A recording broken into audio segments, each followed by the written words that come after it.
Rabbit's Black Podcast is back. This week we have Dion Lunadon of A Place to Bury Strangers. Check out the podcast right here following the release of their latest album, Worship.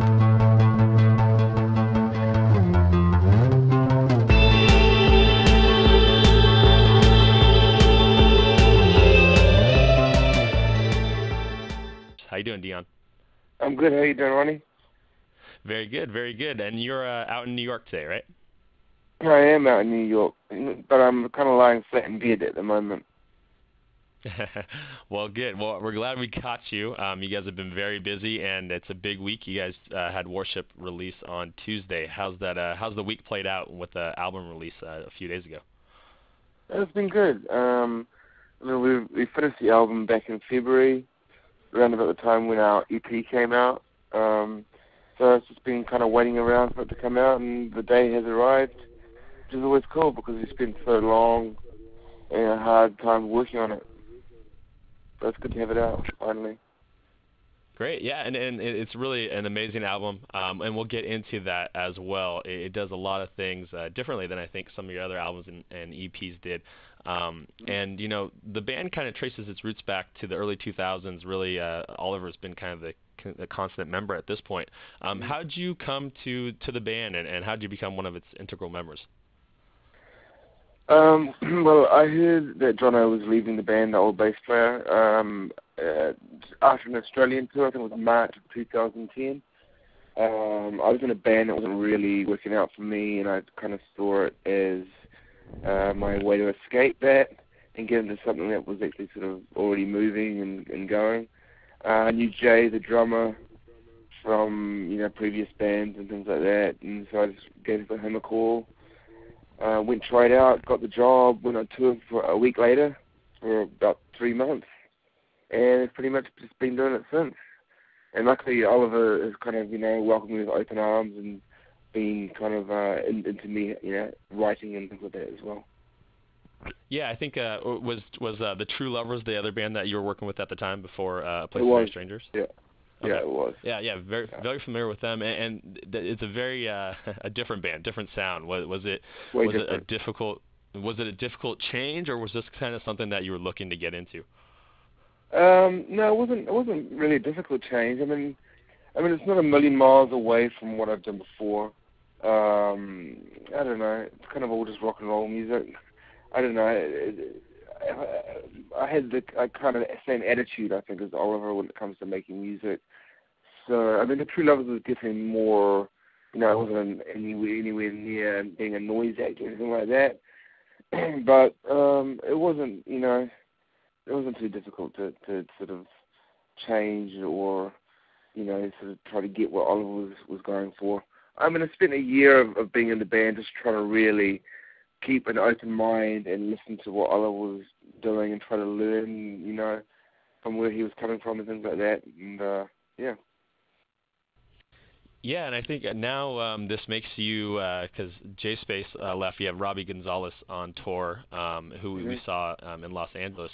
So I guess you are now the second most senior member in the band. I guess so. What's the dynamic like in the studio and live on tour between you and Oliver, and where do you see yourself kind of in the band now? As it's really kind of you and Oliver in control of this thing. Yeah, it is. It is. But I see him as he's the only unreplaceable member really. It's his band. I'm just he shares it with me like like a partnership. But I wouldn't feel comfortable thinking it. I know my place, and I think, it's kind of his vision, and I'm kind of there just to support it as much as I can, and bring to the table, ideas and things like that. And I'm quite happy being in that position because I've been in bands and positions where I'm the top dog as well, and it can be stressful, it can be hard. You get a lot of weight on your shoulders, and it's nice actually to be in a band where I have a say, I have input, yet I can sort of step back a bit as well. I like that. It's been a long time since I've been in a band like that. So, cool. Yeah, and Even I working think in the studio was really good. Well, you don't want to give yourself too much credit, but honestly, on Worship, I mean, what you do, I think, really, and we said this in our review, and it's a review, but everyone has their own opinion. But I really, we felt that your style of play it really pushes the songs forward. It carries the melody on this album, and I think it really does bring the sound of the band to a new level that is absolute complete success. So I think you deserve a little more credit. I think you do an amazing job here, especially on Worship. And driving that melody with the bass, is that something by design, or is it just your style and something that just kind of came in the studio? I don't know. My style is a lot more aggressive than what Jono's style was. Jono's was much more laid back, sort of floaty. I'm a little bit more sort of, I don't know, aggressive style. So it maybe pops out a little bit more. But it's also me trying to do what I think Oliver would want as well. It's a fine line of me doing what I think would be best, and also what I think is best for the project. I don't know. I think my playing is a bit more aggressive, so maybe that's why it sort of stands out a bit more. Yeah, and live especially. We caught you in LA for the last 2 shows, and live it's an absolute. You just kind of pound you over the head, and you're there, and you're in front of the audience, and you like getting up, and you like showing the bass, and you like interacting, and it translates on the album, and we love it live. Live, it's amazing. Okay. Yeah, I love playing live. It's probably my favorite medium of playing. It's got kind of why I joined the band, because I don't know, you get instant, satisfaction from playing live. Doing an album can be a long process where you don't get any, satisfaction sometimes. If you come up with something cool in the studio, that's all good, but it's, you don't get to play it to people and get a response, for a long time. It can be hard work, but frustrating sometimes. But, I love playing live. Yeah, and we love seeing you live. I think that's the best place to really kind of where this music translates into something that's very unique. On Worship, you guys had complete creative control, and that's something that I absolutely love, and I think fans love, because you said that you guys, this is your vision of your music. What was that like? Was this something that was relieving? Was it stressful? What was it like to be the mixer and the producer and the musicians? It was cool. I think we both knew that we've both done this for a long time now. We've recorded mini demos and album tracks and all sorts before in the past. And we just felt that we knew how to get to where we wanted to go. And I know that Oliver, too, he likes to try things out in the studio that normal people would, or, regular engineers would sort of go, oh, no, that's not going to work, bad idea. And it can be tough when you're trying to fight with someone all the time against trying ideas. So I think it was a good thing for us to just do it ourselves. I had no doubts that we could do it ourselves as well. There's good and bad things. You get a lot of freedom because we've got our own studio, a lot of time, and that can be bad. It's kind of good sometimes when you're thrown into a situation, you're forced, you've got time constraints, you're spending money, you've got to just whip it out. That can be good. But for this particular album, I think it was great just to sort of, we had a lot of lineup changes. Even with me coming into the band, Oliver had a completely different band to work with.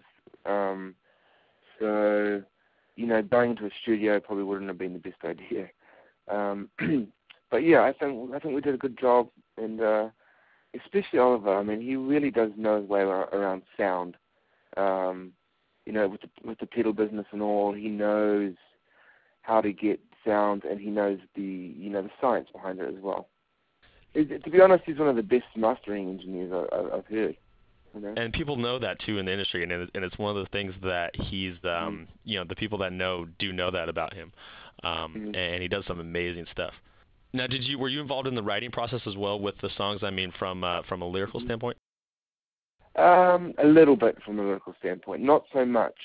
I think it's really hard when you're a singer and you're singing someone else's version of what they think you should be singing or something.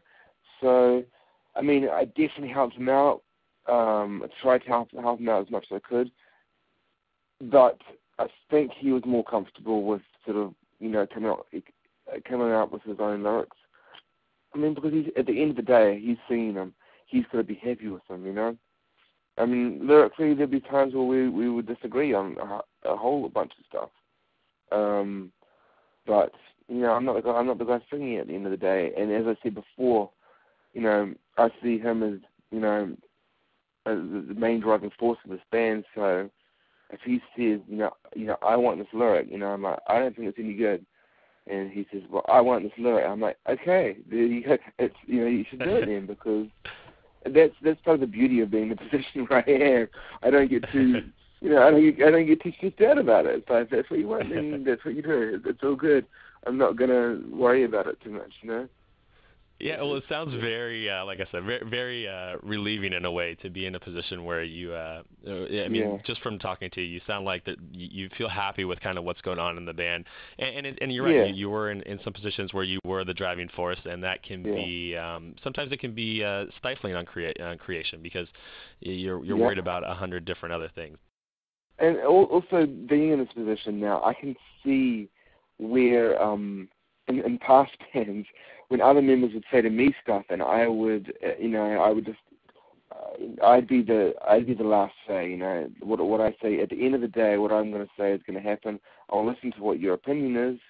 And now being in the other, end of the spectrum with Oliver, I have an appreciation for where those members of my bands, where they were coming from. It's interesting. So next time you go back and do that, you're going to have a different mindset when people give you some suggestions. Yeah, I think so. Maybe. I don't know. We'll see. Yeah, we got to get you in that position again, then we'll see what happens. It's hard because I always feel that there has to be one person that really is, driving the boat. It's as much as there can be partnerships and things. There's got to be one person that is kind of essentially driving. Well, yeah, I mean, you guys, so back, and this was a little before you, but, Oliver toured, there was a lot of, for the band as in general, they opening up for BRMC on a tour, which I think is a great, perfect complement sound. I mean, that's an amazing show right there, A Place to Bury Strangers and Black Rubber Motorcycle Club. But it seems like also, Oliver's maybe taken, I mean, you guys went on tour, like I said, a little before you with 9 Inch Nails, and Trent was a guy that does, he is 9 Inch Nails, and he does a lot of the producing and the mixing, but at the same time, he takes in a lot of, his musicians on stage change the songs that are played, and they can be played 2 different ways. And so I think there's a little bit of that. And I think, like I said, that's why how you play the songs is very different, and it changes the songs, and it changes the dynamic live and in the studio.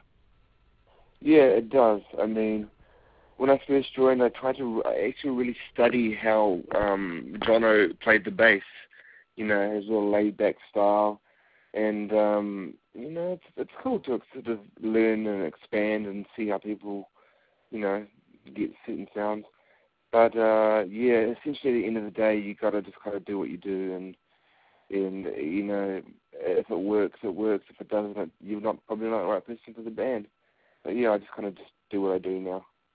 And hopefully it works. Here's the funny thing. So, people are always putting labels, and one of the things that you guys always get tied to, I feel like every time I see A Place to Bury Strangers, it's followed with a New York City band. I mean, does that at this point does it matter? Does that even change your sound? I mean, they label you as so much a New York City band. Does coming from New York City have anything to do with the music you produce or anything in this process? I mean, I'm kind of proud to be a New York City band. I mean, I love the city a lot. I've lived in, London. I've lived in Los Angeles. I lived back in New Zealand, small places. And from when I first started playing music, I've always been, enthralled by New York City and the music scene. So to be here for me is almost like a dream come true. And so I'm kind of proud to be a New York City band. And I think it does come out in the music. I don't think there are many other bands in New York City that sound like us, but me and Oliver are both really hard-working people, as is Robbie and our manager, even Steve. And everyone in New York City is kind of a hard-working person. They come here to, you come to New York to do something. It seems like everyone is here to do something. They're all working hard towards it. And I think that just comes out, I don't know, in our music and in, how hard we work on it, basically. In Los Angeles, it's not as much. There's not as many people that are like, oh, we're a Los Angeles band. There's not really a sound that's, and you're right, though. I think that's good to hear that you guys do, because that's tied to you guys a lot. So I'm glad to hear that is something that, you feel is actually expressed in your music in some regard. It is. I mean, it drives me. It's a place where you feel driven. There's a lot of creativity floating around, and it's good to be part of it. And so another label that you guys get, so New York City, we'll take and we'll put a stamp on that one, is and this is kind of blown up recently. You guys get kind of lumped into the shoegaze genre, which has been over the last few months with the rise of bands like M83 is kind of, people don't really know what that means anymore, and I think they lose where that came from and the roots and what it means. Do you guys see yourself? Is that something that you think is a fair label or a fair genre, or just, what do you think about that? Sure. I mean, I know, before I joined this band, I didn't own a shoegaze record. Or, I didn't own a My Bloody Valentine record. That's not where I came from at all, which is kind of why maybe it makes it interesting, because I'm coming from a completely different place. Yet I'm trying to learn from where Oliver, it's kind of where he came from, I don't think, you're always going to get, tagged to something, and you can't really, that's just the way it is. So, I just think that's maybe, there's definitely an element of our band. We have a shoegazy element, probably less than we used to. But I'm fine with that, I think there's a lot more going on as well. I mean, there's a lot more stuff as well. But yeah, there's a lot more going on. It's just one of those labels that, like I said, it's been kind of distorted recently, and people don't really know, like, oh, what is that? Because then they apply it to one band, and they say, well, this band's in that genre too, so they're like that, and it doesn't work. And especially for a band like you, there's noise rock, there's garage rock, there's everything. Yeah, just to call it straight up shoegaze band, what is shoegaze? What is it now? What is it back when it started in the 80s or whatever? It's morphed, it's changed, styles of music change, and as long as people are pushing forward, then that's all cool. We're not trying to dredge up the past or imitate. I've seen a lot of people always mention, Jesus and Mary Chain, My Bloody Valentine, all that kind of stuff. Not once have I ever thought, that's what I want to do, or I'm going to listen to the song and try to imitate that. I don't really care about those bands too much, to be honest. So, we're always trying to just do what we do, and which is essentially, Oliver's always saying, I want to make the most badass, scary music ever. That's what he's trying to do, whatever that may be. This is a good leadway. So we saw you guys at the Echoplex, which was a phenomenal show. I think that's the perfect venue for you guys. I love seeing you guys in places like that.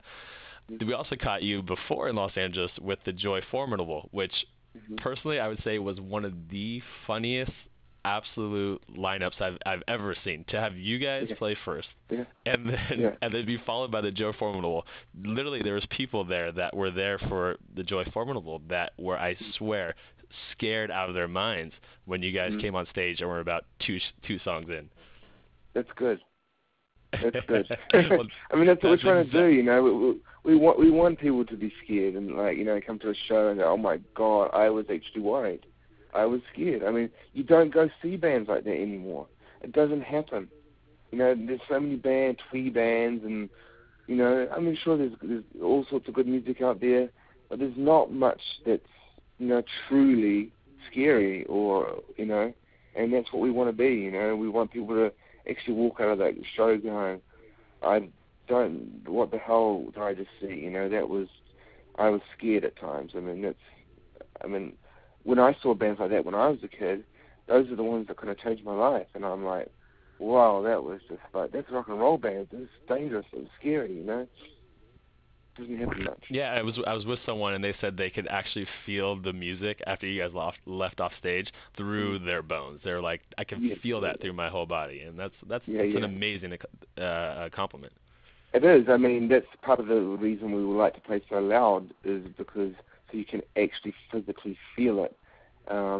Again, not many bands play so loud as you can feel it. I mean, My Bloody Valentine, sure.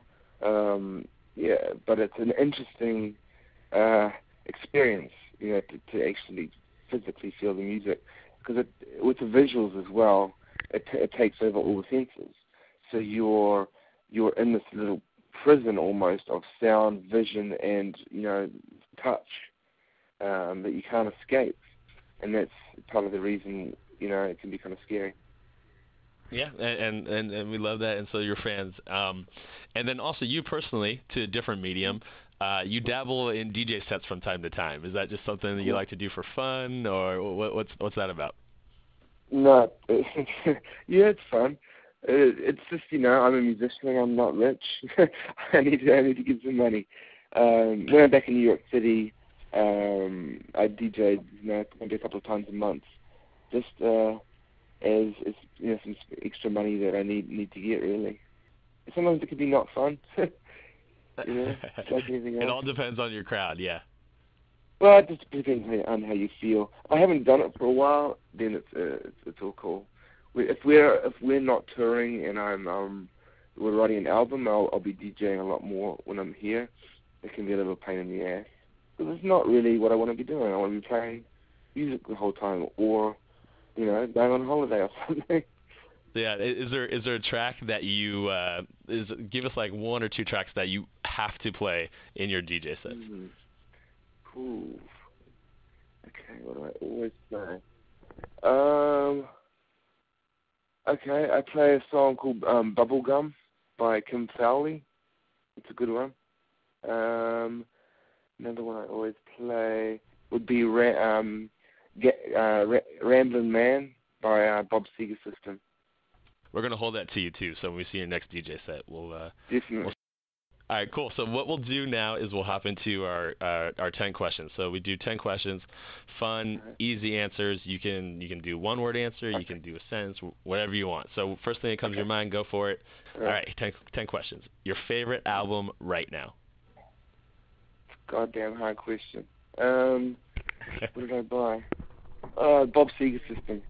I stuck with that. I just got the first album. It's kind of like real psyche. It's a good album. Nothing like the later Bob Seger. Awesome. Best live band in the world is? Ooh. Well, this might sound bad, but I'm just going to say I play Three Strangers because I mean, that's what I strive to be. I want to be the best live band in the world. You know, there's nothing wrong with that, is there? There's nothing wrong with that at all. That's actually the answer you should give. Favorite track from Worship? That changes all the time. Today, your favorite track today? Leaving Tomorrow. Leaving Tomorrow is my favorite track. That's an absolute fantastic song, and you know it's an amazing end to the album as well. Yeah. Dingy club show or a large music festival? Which one would you rather play? Let me think about that. Let me think. Dingy club show, no doubt. Easy. Perfect. Best place to vacation? Ooh, at the moment, me and my wife went to Tulum last year in Mexico. I think we're going to go back there again for Christmas because it was so good. The people were great. The food was good. I like swimming. It's fun. Being labeled one of the loudest bands in rock and roll is, finish the sentence. Is, interesting. Kind of. Well, I don't know. Is probably the truth. Perfect. The truth works. The truth works. Yeah. You roll up to a bar. What's the first thing you order? A Jameson and a beer. Jameson and beer. So a shot of Jameson. Shot of Jameson, yep. Dry, yes. Neat. Shot Dry. of Jameson Neat. and a beer, yep. Favorite bar in the world? Motor City Bar, New York City. And the next music video for A Place to Bury Strangers is? Ooh. You can say a secret if you need to. And I'm Up will be the next music video. Oliver's brother's making it as well. Oh wow! And yeah, I didn't know that. He dabbles in video production? He does. I think like cartoon stuff for TV and things like that. Yeah. Are you guys going to be in the video, or is it going to be animated? We are not going to be in the video. All right. I think it's going to be animated. Interesting. All right, we'll leave the rest to suspense. And then the final question: something still on your bucket list that you have to do. That I have to do? Yeah, something on your bucket list that you have to do before this whole journey is up. What do I have to do? What have I always wanted to do? My wife just looked at me and she said, "Make me happy." Yeah, that'll be the truth. As long as she's happy, I'm happy. Yeah. That's a perfect answer. There's nothing wrong with that. As long as I do that, then I'm good. Yeah, then you'll be happy too. So that's what we need. Exactly. Yeah. Perfect. Well, I mean, is there anything else you want to leave us with? This has been a huge week for you guys, and we're really happy for you. Like I said, one of our favorite albums this year. Anything else you want to leave us with or tell our readers? Well, I just say thanks very much, Overspec, for supporting us, because I have noticed how much you guys have been supporting us, and I really, really appreciate it. It's really cool.